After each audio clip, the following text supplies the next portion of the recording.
بسم اللہ الرحمن الرحیم۔ السلام علیکم ناظرین اکرام، آپ کو اردو جینکس پہ خوش آمدید۔ ہم روزانہ کی طرح آج بھی اسلامی تاریخ کا ناقابل فراموش واقعہ لے کر آئے ہیں، جسے پڑھ کر آپ کے رونگٹے کھڑے ہو جائیں گے۔ چلیں شروع کرتے ہیں۔ سمرقند سے طویل سفر طے کر کے آنے والا قاصد سلطنت اسلامیہ کے حکمران عمر بن عبدالعزیز سے ملنا چاہتا تھا۔ اس کے پاس ایک خط تھا جس میں غیر مسلم پادری نے مسلم سپہ سالار قتیبہ بن مسلم کی شکایت کی تھی۔ پادری نے لکھا، ہم نے سنا تھا کہ مسلم جنگ اور حملے سے پہلے قبول اسلام کی دعوت دیتے ہیں۔ اگر دعوت قبول نہ کی جائے تو جزیہ دینے کا مطالبہ کرتے ہیں، اور اگر کوئی ان دونوں شرائط کو قبول کرنے سے انکار کرے تو جنگ کے لیے تیار ہو جاتے ہیں۔ مگر ہمارے ساتھ ایسا نہیں کیا گیا اور ہم پر راتوں رات اچانک حملہ کر کے ہمیں مفتوح کر لیا گیا ہے۔ یہ خط سمرقند کے سب سے بڑے پادری نے سلطنت اسلامیہ کے فرمانروا عمر بن عبدالعزیز کے نام لکھا تھا۔ دمشق کے لوگوں سے شہنشاہ وقت کی قیامگاہ کا معلوم کرتے کرتے وہ قاصد ایک ایسے گھر جا پہنچا کہ جو انتہائی معمولی اور خستہ حالت میں تھا۔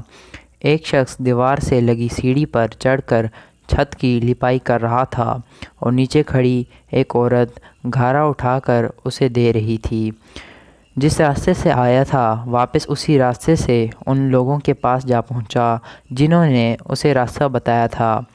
اس نے لوگوں سے کہا، میں نے تم سے اسلامی سلطنت کے بادشاہ کا پتہ پوچھا تھا، نہ کہ اس مفلوک حال شخص کا جس کے گھر کی چھت بھی ٹوٹی ہوئی ہے۔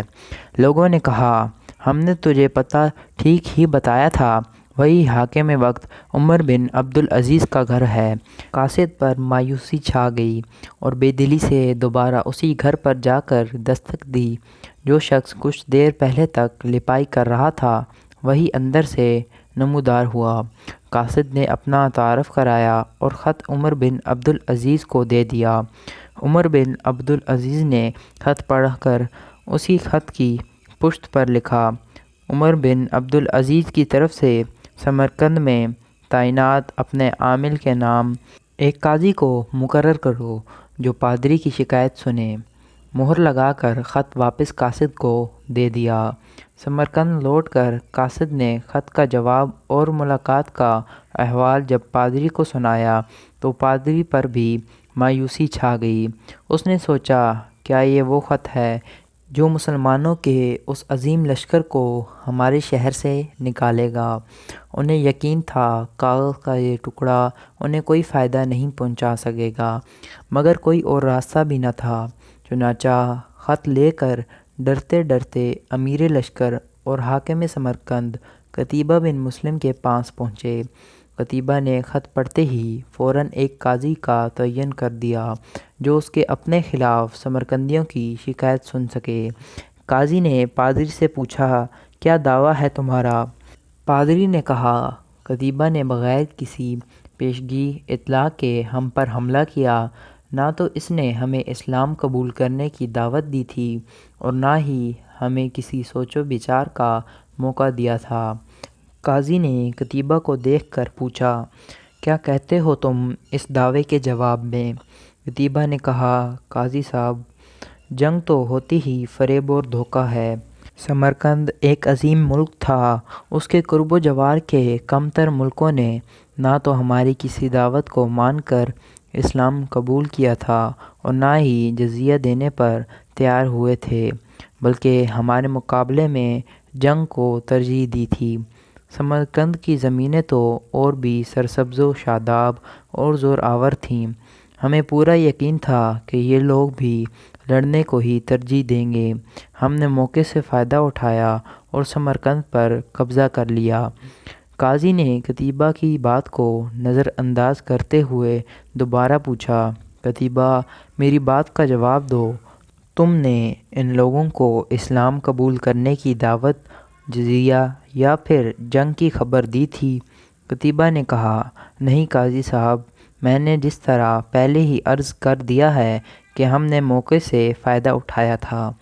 قاضی نے کہا، میں دیکھ رہا ہوں کہ تم اپنی غلطی کا اقرار کر رہے ہو۔ اس کے بعد تو عدالت کا کوئی اور کام رہ ہی نہیں جاتا۔ اللہ نے اس دین کو فتح اور عظمت تو دی ہی عدل و انصاف کی وجہ سے ہے، نہ کہ دھوکہ دہی اور موقع پرستی سے۔ میری عدالت یہ فیصلہ سناتی ہے کہ تمام مسلمان فوجی اور ان کے عہدیداران بما اپنے بیوی بچوں کے اپنی ہر قسم کی املاک اور مال غنیمت چھوڑ کر سمرقند کی حدوں سے باہر نکل جائیں اور سمرقند میں کوئی مسلمان باقی نہ رہنے پائے۔ اگر ادھر دوبارہ آنا بھی ہو تو بغیر کسی پیشگی اطلاع و دعوت کے اور 3 دن کی سوچ و بچار کی مہلت دیے بغیر نہ آئے جائے۔ پادری جو کچھ دیکھ اور سن رہا تھا وہ ناقابل یقین تھا۔